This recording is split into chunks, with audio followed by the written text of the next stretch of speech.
When I was younger, I used to work as a night auditor for a very popular hotel chain in New Orleans. This particular hotel was once an old warehouse in the central business district. It had a long history that dated back to the Underground Railroad, where tunnels built throughout the building were used to secretly lead slaves to boats on the Mississippi River. When the hotel owners started to demo the property to convert it into a hotel, they found old distillery equipment used during the Prohibition days. The building was saturated in fantastic and interesting history. I was told that during the renovation, a decision was made to keep much of the existing brick and woodwork.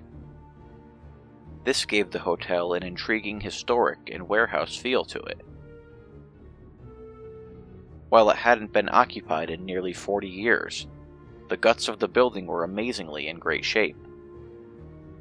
It had such an interesting vibe, and New Orleans is known for attracting the most interesting of guests for Mardi Gras and Jazz Fest. I loved it there, until the night I quit.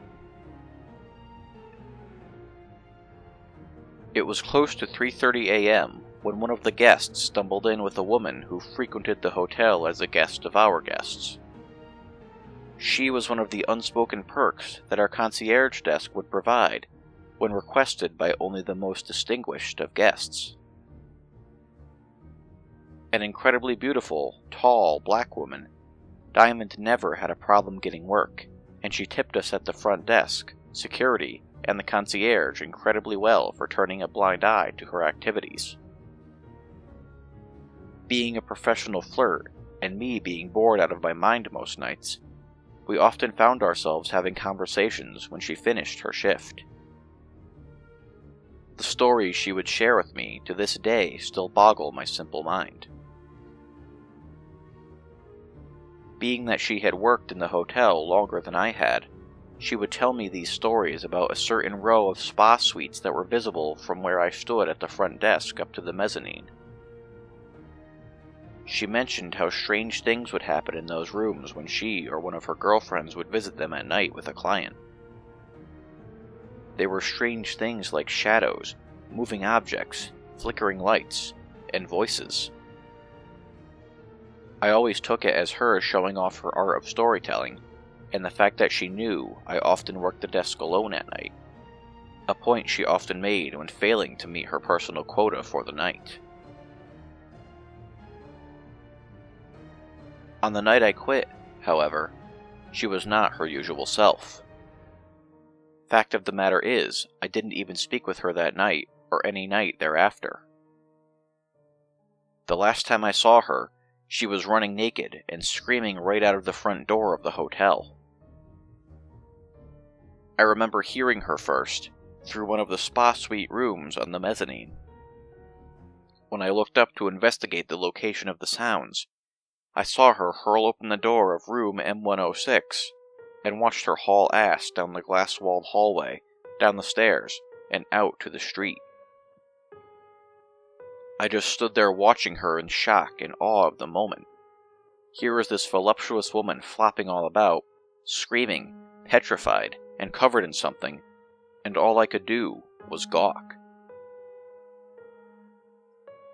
The moment she ran out of my sight, I sobered up and gazed up at the open door of room M106. After staring up at the wide-open entrance of the room on the mezzanine for about a minute, my stomach dropped every time I saw a shadow change within the room. Soon, Bill, the lone security guard on duty, whipped around the corner from the back office area where he often took naps, and quickly started asking me questions. Her screams woke him up. I pointed up to the room and tried to explain to him what had happened. He immediately called the police for backup, and per protocol, we both started to make our way up to the mezzanine level, eyes transfixed on the open door, waiting for the drunken man to stumble out of the room. As we reached the hallway, other guests started peeping their heads out of their rooms to see what the commotion was about. We quietly hushed them back into their rooms for their own safety. As we approached the doorway, Bill pulled out his gun and called out to the guest. There was no response, but we started to hear a very audible humming sound, almost like a rapid buzzing. When we entered the suite, we could see the king-size bed at the end of the hallway. This was one of the smaller spa suites that had a bed, an armoire with a TV, a desk, and the jet spa bathtub catty-corner to the bed. The bed was unkempt, but empty, and we couldn't see the rest of the room from the hallway. So we moved closer in, and with every step, the humming began to get louder, and the shadows on the walls seemed to be floating back and forth like they were waves in the ocean. I called out again to see if we could get an answer, but we did not. We moved closer to the edge of the hallway, slowly and terrified. That's when we began to see them. The cause of the shadow was everywhere and on everything. They seemed to blanket the entire room, on the bed, on the walls, in the air.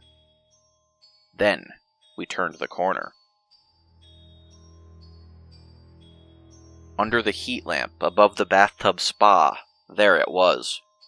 A huge, tent-sized swarm of angry and hungry termites. In the tub laid our naked guest, covered in termites, being devoured by termites.